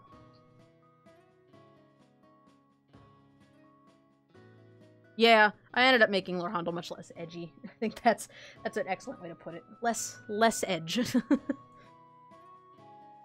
God. So, there you go. There's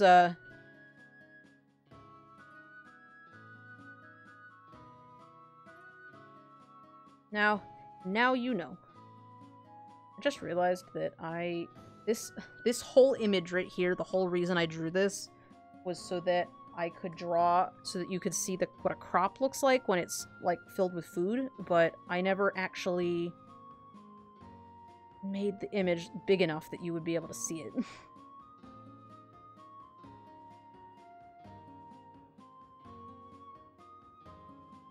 This gotta come all the way down here. I'm kind of a weird individual when it comes to, like, horror type stuff, because certain gore really freaks me out. Like, I can't handle, like, anything where you can see, like, a knife or something going, like, anytime skin is punctured, I can't do it. But, like, you could show me, like, a gore movie where, like, you know, somebody walks into a room and there's dead bodies everywhere, and I'm just like, oh, that's freaky. You know, just, like, I'm so chill about it, but I can't do skin. I don't like it. Do not like. No thank you. So, like, I never knew how much horror I really wanted to put in this anyway. And I think I'm gonna move away from that a little bit, because it just... I don't know, it doesn't really fit now. I think when I was first working on this, it did fit, and it doesn't fit so much now.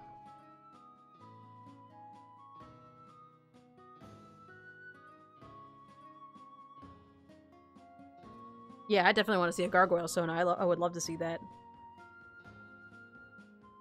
Yeah, Dire, I don't know. I'm not big on gore. Oh, that's fun. I'm glad that that's in this folder. Boop.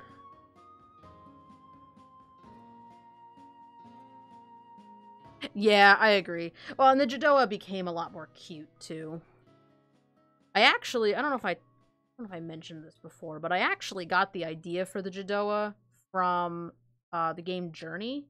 I never actually played Journey, but I watched a playthrough of Journey, and I think it was called Journey.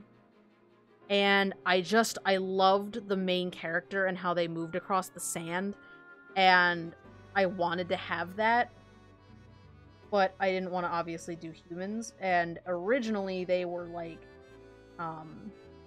Jedoa were more animal-like, and so you would see these like kind of human-looking shapes on like the horizon or something. When you got close, you'd find that they were actually just like birds wearing like hoods and stuff that made them look like they might be human. And then I ended up developing them into something much more unique. But they did start out like I saw the character in Journey and was like, that's so cool, he looks so great.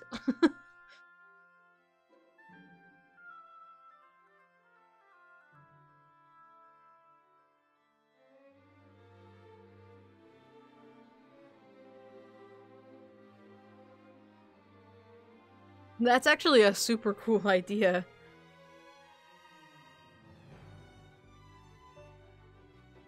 So I guess your gargoyle has like a skeletal structure underneath. They're not just like solid stone. I don't really know how gargoyles work. I've always seen like different kinds of gargoyles, so. Well, let's see.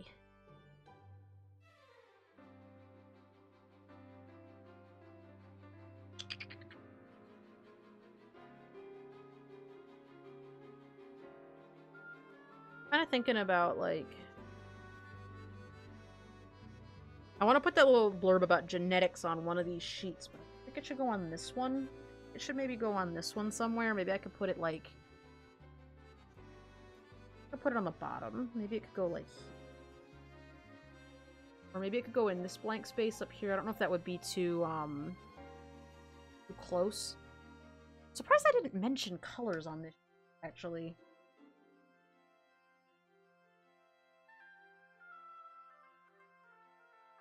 Did I?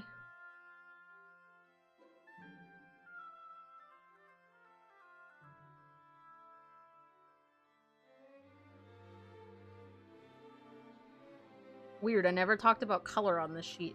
Maybe that's what I'll fill this bottom space with. Maybe I'll make a real long, thin box about colors. Just put it in the bottom.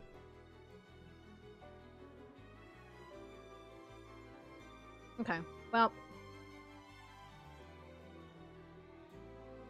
I'm surprised I never mentioned colors on any of these sheets. That seems like something I would have mentioned, but I didn't.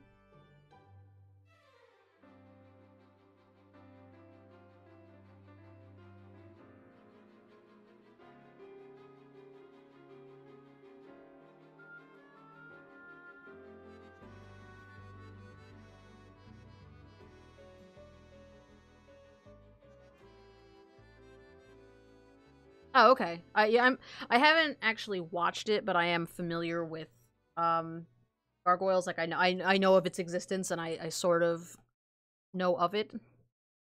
And I've seen the art from it. I don't think I've actually ever watched an episode, but I definitely know what it is. That seems like a very cool show, actually.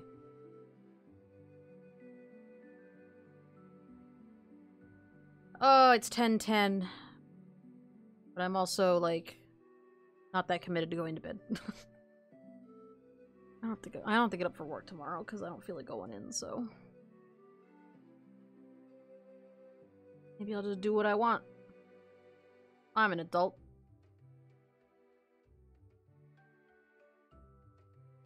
I mean, realistically, what's gonna happen is I'm gonna go, well, guys, it's time for bed. I'm gonna head out, and then I'm gonna end up sitting at this computer for another hour, just working in silence because I didn't feel like going to bed. Rebel Axolotl, that's me. The axolotl with the Spartan hat, that's me.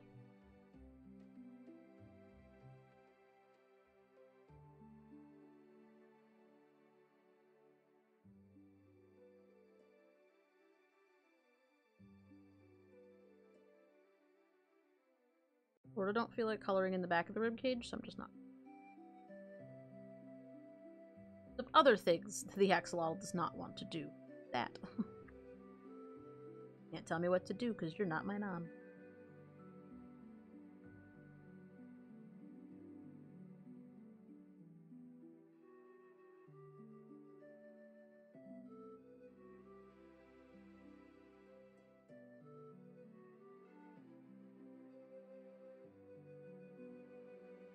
Luckily for me, I didn't make the skeleton super accurate, so I can have floaty bits and pieces missing and no one will know. The backstory is that a witch crafted him to be her companion. She made him a special stone heart, and he kind of grew inside of it and hatched out. That's kind of cool, actually. I would totally make and hatch a gargoyle friend.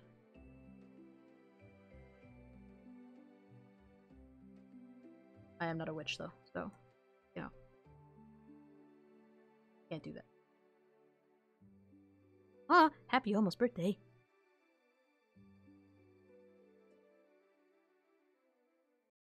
That's super cool that she wants to go out and do something. That's fun. We always did, like, birthday dinners.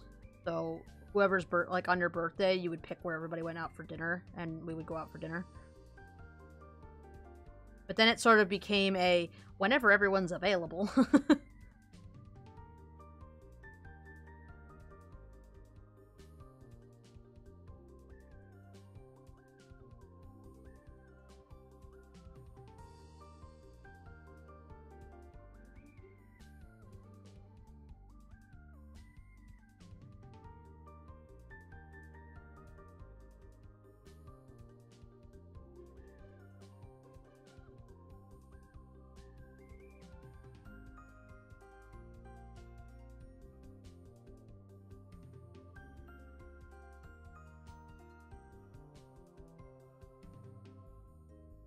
Oh, okay.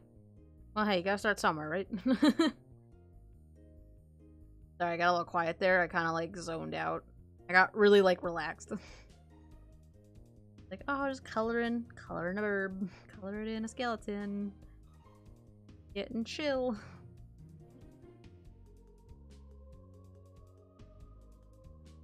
Anything else exciting happened to me? Fun just talking about characters with you guys.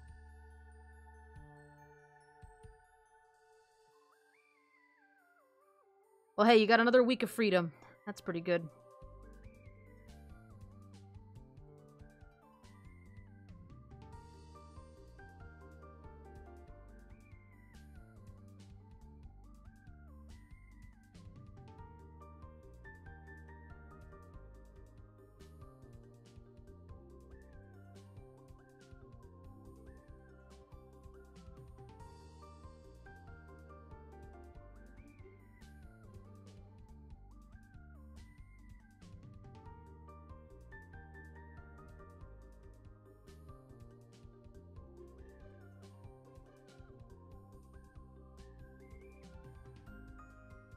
Maybe she'll have something extra fun planned.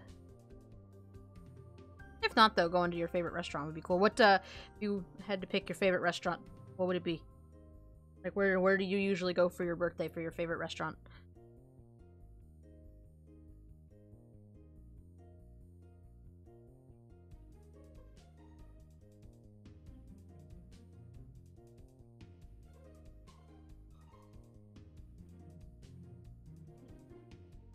We have a, we had a place, out by us that was called, I don't know if you guys have them, where you are, where any of you are really, but, it was called, Austin's. I think it's also called, what's the other one? It has two names, but it has the exact same menu if you go to both. I don't remember what the other one's called. But for some reason it's two different names. I love that restaurant. I could eat, like, everything on that menu. They have this really good rotisserie chicken dinner. You just get, like, half a rotisserie chicken and, like, green beans and potatoes, and it's so yummy. I could just eat rotisserie chicken all the time, so, you know, that's my downfall.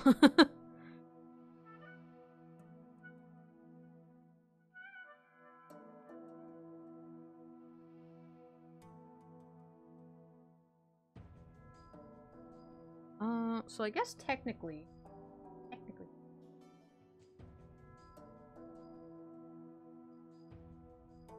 speak color. So go ahead and do that. I remember what color this Jedoa's beak was, and so I no longer care.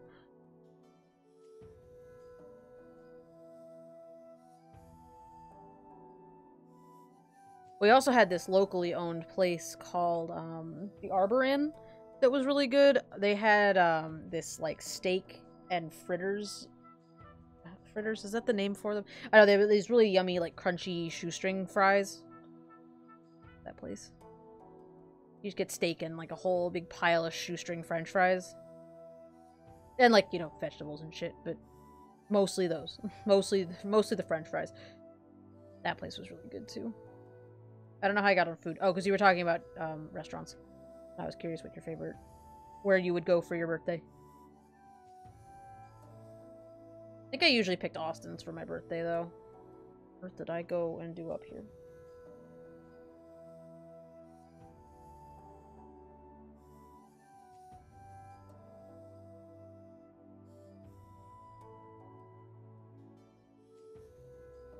I think I might finish coloring the skeleton and go to bed, because I'm starting to feel myself, like, I'm starting to doze off a little bit.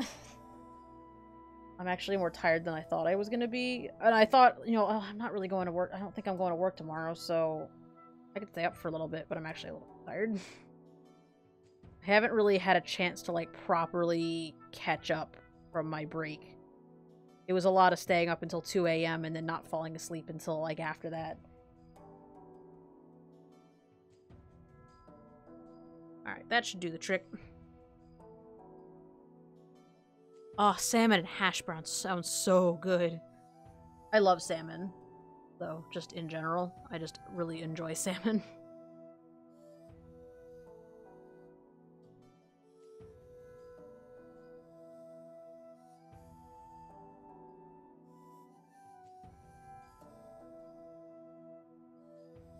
I think I'm gonna finish this one and then go to bed. Proceeds to color the next one.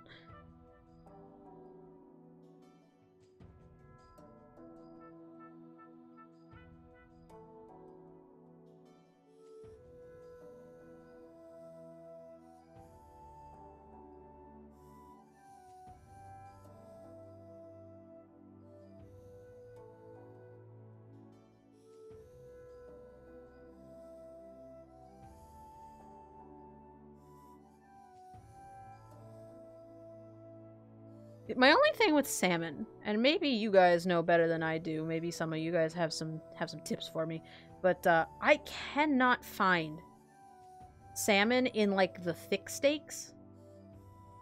If that makes sense? Is that the word for it? Like, I always get, when I get salmon at, like, the grocery store, it's like, they're like these really thin, like, wedge-shaped pieces. I don't know. They're like...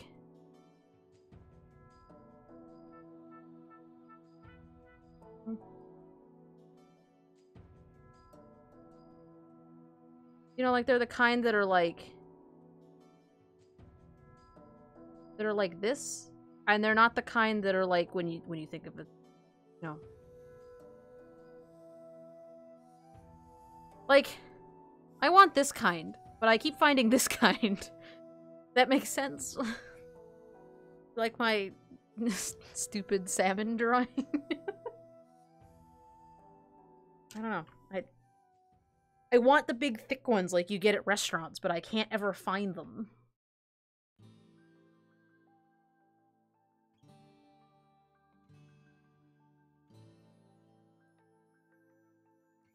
Like, have you had that experience also? Not being able to find the good kind?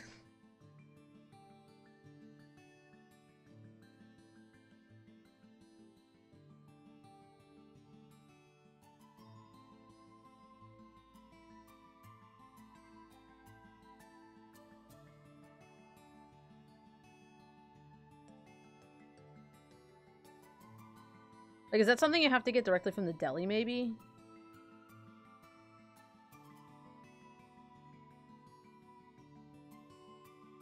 Bags I get frozen salmon have a mix of both. Okay. Yeah. I actually was really disappointed because I found a package of, like, pre-packed frozen ones, and, like, when you feel the package, it feels like it's the thick ones, but it's actually, like, 6 of the small, weird-shaped ones that don't have a lot of meat on them, which is fine because I don't really eat a lot of the, like, I don't need a big, huge steak every time. Is it a steak? Is that the name of that cut? I've always heard it called a steak, but maybe it's a fillet. I'm not up to par on my on my food terminology, but I don't know, like I don't even know that I necessarily really need the big ones. It just they're easier to cook, I think, because I don't know, they feel like they cook better, or they I don't know, words and stuff. Okay, before I get too far into this, because fillet used with fish. See, I've heard steak used with fish, but like I don't know. Actually, let's have an adventure. Let's Google.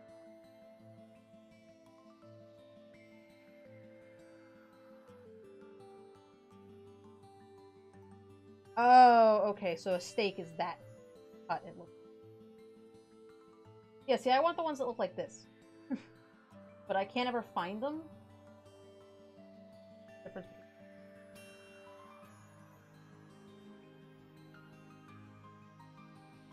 Yeah, I think it's just, I think they just interchange. But yeah, I can't find these. I don't know. Food and stuff. Fillet is meat from near the ribs at the tail area. Oh, okay, that makes sense. I always forget that the cut's not just the shape. It's like, it has that shape because it's from a certain part of the animal. Yeah, like all the different cuts of, like, beef are all because they come from different parts. I don't, like... I'm not, like, opposed to eating, you know, animal products. Like, I'm not vegetarian or anything, but, like, I also don't really eat that much meat. Oh. Looks like it's also a verb used to describe deboning a fish. Okay, interesting. Well, hey, we learned something new today about fish and eating fish. I know what I'm having for dinner tomorrow. Alright, well, with that talk of food and making you guys hungry and all that, I'm gonna go get some sleep, and I will talk to you guys tomorrow. We'll do something tomorrow. I don't know what we're doing tomorrow, but we'll figure it out. Alright, so I will talk to you guys later. I prefer to eat fish over other meat because I think it's the tastiest. I do like fish a lot. I really like fish. One thing I wish I could find is I wish I could find lump crab meat. So anyways, I'm gonna head to bed. Yeah, thanks for coming and hang out with me, you guys. I love when you come and hang out.